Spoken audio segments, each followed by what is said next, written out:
I am serving, loyal, and joyful. Yeah, so I was raised in a Catholic family and been to Mass every weekend for as long as I can remember. But this meant nothing to me. I was bored. My main focus throughout this time was always sport, whether that be playing it or watching it. So I look at this time as where I was really relaxed in my faith. And this lifestyle didn't really have any goals for the future. I just rolled along, loving life and having a small amount of faith from my family. And this didn't change till the end of last year at a Catholic youth conference called Ignite. It was here I found my calling. Every talk I went to was awesome, and they had amazing praise and worship sessions, which involved a mosh pit while singing Catholic music. It was crazy.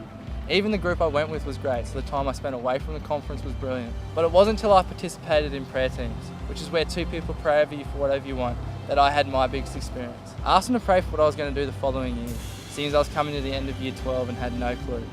When I came out, I can honestly say God had told me that He would always be with me, no matter what I chose to do, as well as a massive calling to do net.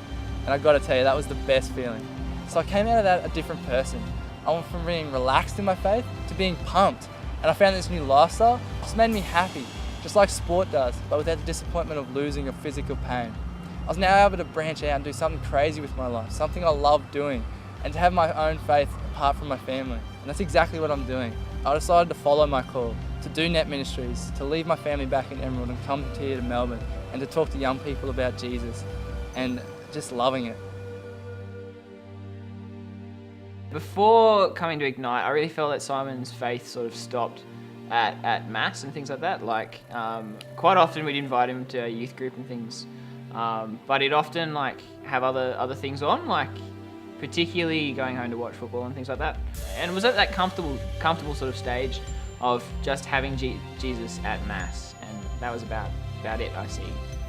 But at Ignite, I really remember just seeing Simon putting his hands up in prayer, hands up during some of the rallies and things like that, and really singing out loud, singing so strongly. Just seeing him change was incredible.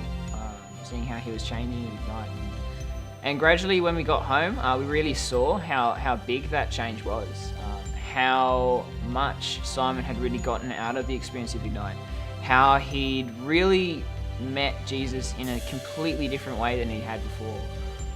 And he was really started following Jesus. You know, he came along to some of our events and things like that, and started really noticeably seeking Jesus in a completely different way than he had the first part of the year. So I really think that the experience of Ignite was really crucial for Simon and his faith journey.